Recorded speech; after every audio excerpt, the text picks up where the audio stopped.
Pemilu itu adalah mekanisme prosedural. Kita ketahui bahwa sudah ada 26 parpol yang menggunakan input aplikasi Sipol. Disebutkan Ibu tadi ada 8 yang partai politik yang sudah lulus PT ya Bu ya, Iya. Terus 6 yang belum, nah 12 yang partai baru. Nah ini mungkin prosesnya bagaimana untuk pelaksanaan.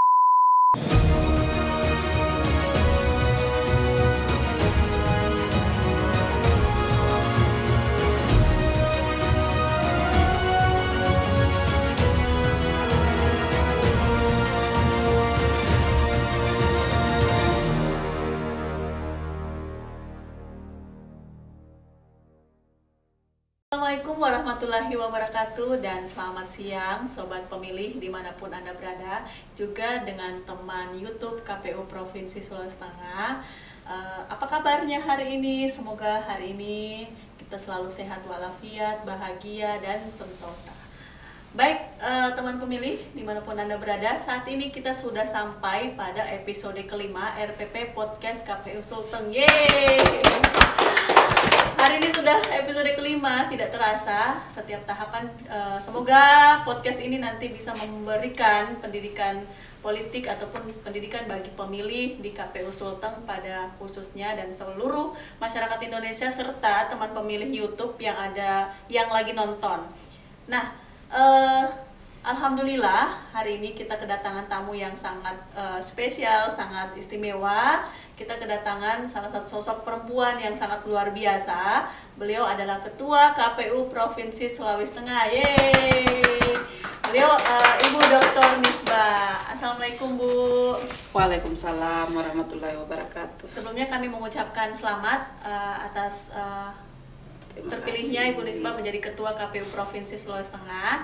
Semoga membawa KPU Sulteng lebih baik lagi. Terima kasih, sama-sama. Semoga berkahnya buat kita semua. Iya, amin. Nah, teman pemilih yang ada di rumah, nanti kita ke depan akan membahas terkait dengan tahapan pemilihan serentak tahun 2024 yang mana telah di-launching oleh Komisi Pemilihan Umum Republik Indonesia tanggal 14 Juni tahun 2022 kemarin. Yang artinya mulai dari tanggal 14 Juni sampai pemilu nanti itu sudah di-launching atau sudah dimulai. Nah, Ibu Ketua, iya. Tahapan sudah di-launching, artinya tahapan sudah berjalan. Bagaimana untuk tahapan-tahapan pemilu yang sudah diundangkan atau sudah ditetapkan terkait dengan peraturan KPU nomor 3 tahun 2022? Apa saja tahapannya? Baik, sesuai dengan regulasi KPU PKPU nomor 3 tahun 2022, tahapan itu sebetulnya secara uraiannya itu ada 11 tahapan ya. Itu ada di dalam lampiran PKPU 3 2022. Sejak di launching hingga kini sebetulnya kita masih berada di dalam tahapan penyusunan peraturan KPU yang hari ini sudah dilakukan sosialisasinya oleh seluruh KPU se-Indonesia, mulai dari tingkat pusat sampai ke tingkat kabupaten.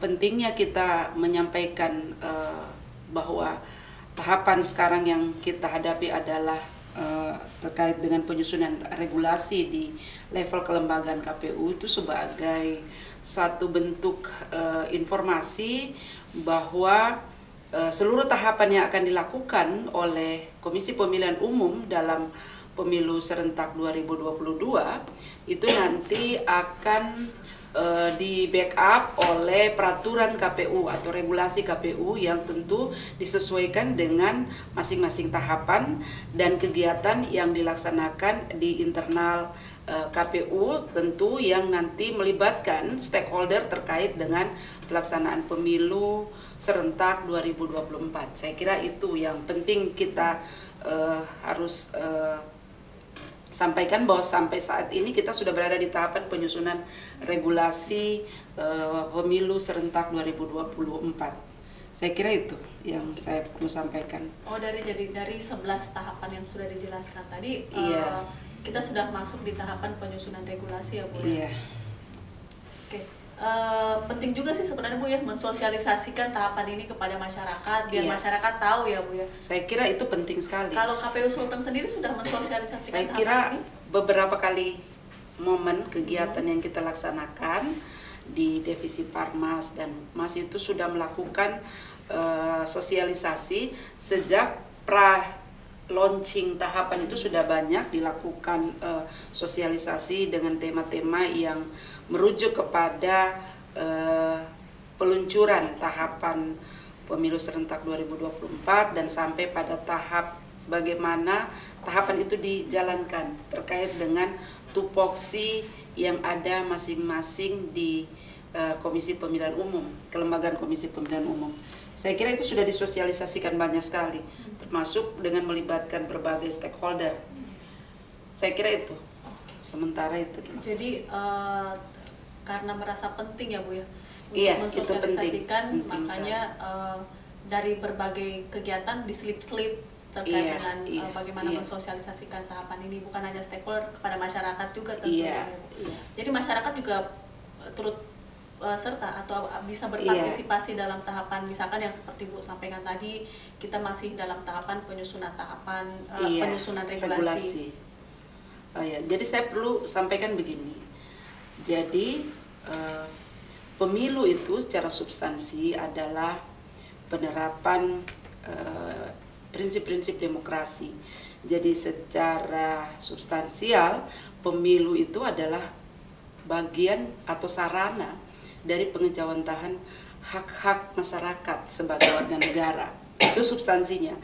Tapi secara teknis pemilu itu adalah mekanisme prosedural.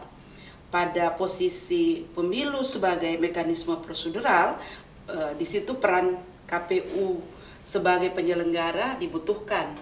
Nah, dalam mekanisme prosedural itu ada tahapan yang akan kita jalankan.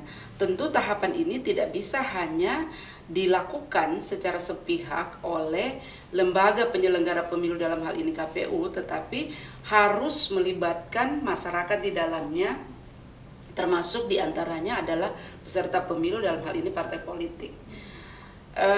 Sejauh ini kan kita sudah berada pada tahapan juga tentang penggunaan SIPOL, operasi SIPOL, Sistem Informasi Partai Politik.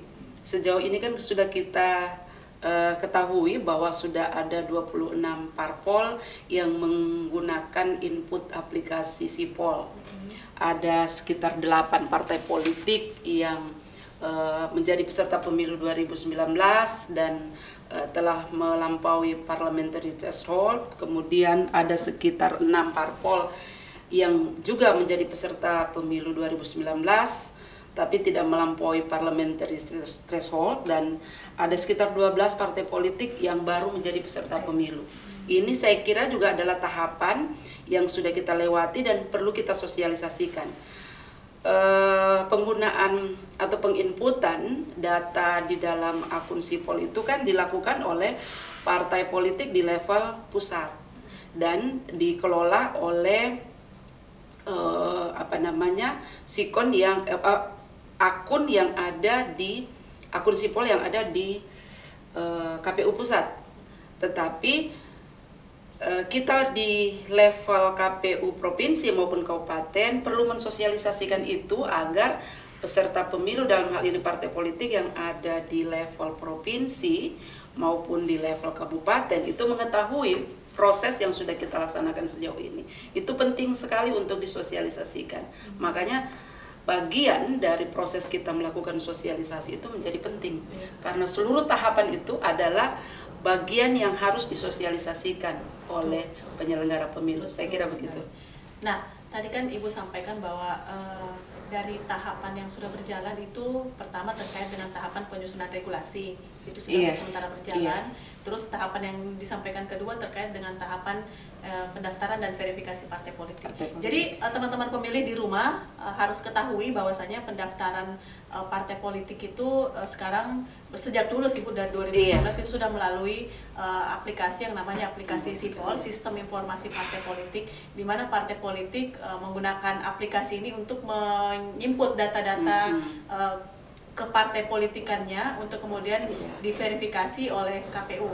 Nah, dari yang disebutkan Ibu tadi ada 8 yang partai politik yang sudah lulus PT ya Bu ya, terus 6 yang belum, nah 12 yang partai baru. Nah ini mungkin prosesnya bagaimana untuk pelaksanaan verifikasi partai politik belum ya untuk sekarang, tahap sekarang? Kayaknya sepertinya belum. Belum. Ya. Nanti kita menunggu penyampaian dari KPU RI untuk kita laksanakan di level provinsi. Kan ada perbedaan nanti terkait dengan penginputan dan verifikasi yang dilakukan terhadap partai politik yang sudah melewati pemilu 2019, yang sudah melampaui parliamentary threshold dan yang tidak melampaui parliamentary threshold, dan perlakuan bagi partai politik yang baru terdaftar. Jadi bisa dikatakan kalau sebenarnya saat ini bukan hanya tugas dari penyelenggara pemilu dalam tahapan, tapi juga ada tugas partai politik ya Bu ya, partai politik untuk calon pemilu 2024. Jadi tugas mereka untuk melakukan pendaftaran, verifikasi, penginputan melalui sipol itu ya Bu ya. Oke. Nah, kalau untuk KPU Sulteng sendiri Bu, untuk kesiapan dan strategi untuk menghadapi tahapan-tahapan seperti apa Bu? Saya kira secara kelembagaan KPU sebagai penyelenggara pemilu yang melakukan tadi mekanisme prosedural itu pilihannya adalah harus siap dan wajib untuk melaksanakan seluruh tahapan yang sudah ditegaskan di dalam peraturan KPU nomor 3 tahun 2022. Kesiapan itu adalah menyangkut kesiapan secara kelembagaan, baik secara teknis dan prosedural yang sudah ada di dalam kelembagaan KPU. Kesiapan itu harus diperlihatkan oleh penyelenggara KPU, artinya tidak ada kata untuk mengatakan bahwa ada kendala yang menjadi hambatan terhadap pelaksanaan tahapan. Dukungan sumber daya, anggaran itu menjadi faktor penting dan seluruh tahapan-tahapan yang kita laksanakan. Saya kira kesiapan itu bersifat pasti dan wajib, saya kira seperti itu. Jadi tadi kalaupun ada tantangan pasti insya Allah bisa dilalui oleh KPU Sulteng ya Bu ya? Insya Allah. Nah terkait juga tadi dengan anggaran, semoga anggarannya cepat cair, terutama bagian sosialisasi Bu, biar kita bisa turun ke 13 kabupaten kota untuk melakukan sosialisasi dan pendidikan politik. Jadi teman pemilih biar untuk mensosialisasikan ini kita punya banyak cara, baik itu yang non budgeting dengan ada yang budgeting, yang non salah satunya ini kita melakukan podcast. Jadi teman pemilih yang ada di rumah yang sedang nonton YouTube, jangan lupa untuk mensubscribe YouTube KPU Provinsi Sulawesi Tengah, membagikan, men-share, bunyikan lonceng, dan jangan lupa komen biar teman-teman tim kreatif Humas KPU Sulteng bisa bersemangat, jumlah subscribe-nya bertambah, jumlah komen bertambah, biar teman-teman nanti bisa membagikan, karena podcast ini berisi edukasi pendidikan politik kepada masyarakat semua, begitu Bu. Mungkin terakhir ada pesan untuk pemilih Bu? Pemilu ini kan secara substansial saya katakan tadi adalah pengejawantahan hak kita sebagai warga negara, hak kita sebagai masyarakat, anggota masyarakat. Jadi dalam pelaksanaan pemilu serentak 2022 maupun pilkada serentak 2022 nanti yang akan kita lakukan di tahun 2024, jangan sampai masyarakat tidak menggunakan hak pilihnya dengan sebaik-baiknya. Jadi memilih itu bukan kewajiban, tapi memilih itu adalah pengejawantahan hak untuk mengisi posisi kita sebagai warga yang berdaulat dalam demokrasi. Jadi itu penting. Jadi sekali lagi saya ingatkan, memilih itu bukan kewajiban tapi adalah hak. Apa yang kita berikan di dalam pemilu, suara, itu adalah bagian bagaimana kita mengekspresikan hak-hak kita sebagai warga negara. Itu catatan penting dari saya kira begitu. Luar biasa. Jadi teman pemilih, jangan lupa 14 Februari 2024 bukan hanya hari kasih sayang, tapi hari kasih suara. Jadi tadi sudah Ibu Ketua katakan bahwasanya memilih itu bukan kewajiban, tapi hak kita. Jadi gunakan hak kita sebaik-baiknya di tanggal 14 Februari 2024. Oke, baik teman pemilih yang ada di rumah, karena waktu juga memisahkan kita, tapi tidak sampai di sini. Kita akan masuk ke serial berikutnya dengan narasumber yang tentunya sangat beragam, baik dari penyelenggara maupun mungkin dari stakeholder terkait, ataupun teman-teman pemilih yang ada di rumah. Bisa saja kalau mau jadi tamu kita bisa komen di YouTube kita, nanti kita undang untuk datang ke sini untuk menjadi kita sharing, berbincang kira-kira apa yang teman pemilih butuhkan. Nanti kita berusaha untuk sharing. Terima kasih Ibu Ketua KPU Provinsi Sulawesi Tengah sudah menyempatkan waktunya untuk hadir di podcast RPP Podcast KPU Provinsi Sulawesi Tengah. Kita punya tagline mencerdaskan, mendidik dan mencerdaskan pemilih yang ada di Provinsi Sulawesi Tengah pada khususnya dan seluruh Indonesia pada umum, dan teman-teman YouTube KPU Provinsi Sulawesi Tengah. Sampai jumpa di episode berikutnya. Assalamualaikum. Subscribe, tolong di subscribe di bawah ini, nyalakan loncengnya, dan jangan lupa komen serta share ke semua teman-teman yang ada di teman-temanmu aja pokoknya.